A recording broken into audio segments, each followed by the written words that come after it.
Bismillahirrahmanirrahim. Assalamualaikum warahmatullahi wabarakatuh. Alhamdulillahirabbil alamin wa bihi nasta'in ala umurid dunya waddin wassalatu wassalamu ala asyrafil anbiya'i wal mursalin wa ala alihi wa sahbihi ajma'in, amma ba'du.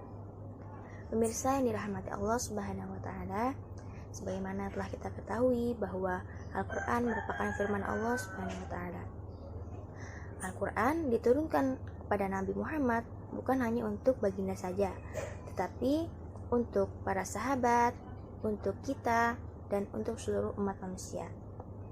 Al-Quran diturunkan kepada manusia itu sebagai hudan, itu petunjuk, sebagai busyra, kabar gembira, sebagai syifa, sebagai obat, itu sebagai rahmat, yaitu bentuk kasih sayang Allah kepada kita.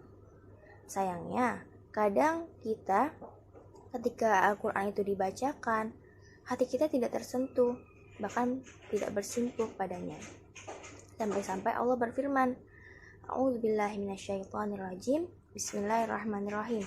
Lau anzalna hadzal Qur'ana ala jabalin lara'aitahu khashi'an mutasaddian min khasyatillah wa tilkal amtsalu nadribuha lin-nasi la'allahum yatafakkarun. Gunung saja yang tidak diberi akal, seandainya Al-Quran itu diturunkan kepadanya, pasti dia akan tunduk dan bahkan hancur lebur. Tapi kenapa manusia yang telah diberi akal, hati, perasaan, tetap tidak mau tunduk, tidak mau bersimpuh pada Al-Quran? Maka wajar saja ketika Allah memberi sebutan kepada manusia yang hatinya itu tidak mau tersentuh oleh Al-Quran, hatinya itu mengeras seperti batu, bahkan lebih keras daripada batu. Nah, pertanyaannya, apa yang menghalangi hati manusia itu tersentuh oleh Al-Quran? Pemirsa dirahmati Allah Subhanahu wa taala, dalam kitabnya Al-Fawaid, Ibnu Al-Qayyim Al-Jauziyah rahimahullah disebutkan bahwa ketika kita mendengarkan Al-Quran, nah maka bukalah hati, bukalah mata, telinga, dan perasaan kita. Kemudian simaklah baik-baik setiap kata, kalimat-kalimat, dan ayat-ayatnya. Hadirkanlah perasaan kita dan kesadaran kita. Nah, bayangkan bahwa Allah itu sedang berbicara kepada kita, sedang menyeru kita. Maka nanti kita akan khusyuk dan tunduk kepada Al-Quran. Hati kita akan tersentuh. Nah, begitulah yang dialami oleh sahabat Nabi Muhammad SAW. Bahkan ketika Al-Quran itu dibacakan, di antara mereka minimal hati mereka itu bergetar, ada yang menangis, bahkan ada yang pingsan. Begitu juga ketika kita membaca Al-Quran, maka hadirkanlah hati, perasaan kita, kesadaran kita, nah bahwa yang kita baca itu bukan ucapan manusia, tetapi firman Allah Subhanahu wa taala. Menurut Al-Hasan, Al-Quran ini dipandang sebagai layaknya surat cinta kepada kekasih. Nah, maka ketika para sahabat itu membaca Al-Quran itu seperti membaca surat cinta. Nah, maka dibacanya pun penuh dengan cinta. Dengan membuka mata, hati, pikiran, perasaan kita, kemudian itu semuanya difokuskan untuk menerima dan mencerna isi Al-Quran, maka hati, pikiran, dan perasaan kita akan hanyut dalam kedahsyatan Al-Quran. Begitulah Al-Quran. Allah Subhanahu wa taala berfirman, Inna fi dzalika ladzikra liman kana lahu qalbun aw alqasam wa huwa syahid.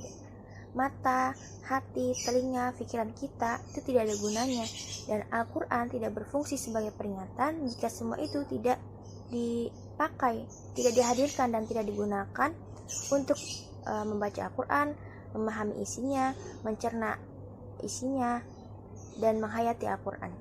Karena itu Al-Quran diturunkan kepada kita untuk dibaca, untuk dipahami isinya, untuk didengarkan, untuk diamalkan, serta ditegakkan hukum-hukumnya. Itulah hak-hak Al-Quran yang harus kita tunaikan. Jangan sampai kita seperti orang-orang yang diadukan oleh Rasulullah kepada Allah Subhanahu wa taala. Nah, sebagaimana dalam firman Allah Subhanahu wa taala itu, wa qala Rasul ya Rabbi innattakhadhu hadzal Qur'ana mahjur. Menurut Ibnu Al-Qayyim Al-Jauziyah, makna ittakhadhu hadzal Qur'ana mahjura yang artinya mereka menjadikan Al-Quran ini ditinggalkan adalah Nah, ketika Al-Quran itu tidak dibaca, nah ketika dibaca tapi tidak dipahami isinya, ketika dibaca dipahami isinya tapi tidak mau diamalkan, tidak mau ditegakkan hukum-hukumnya. Nah, semoga kita tidak termasuk di antara mereka yang diadukan oleh Rasulullah kepada Allah Subhanahu wa taala. Akhirul kalam, assalamualaikum warahmatullahi wabarakatuh.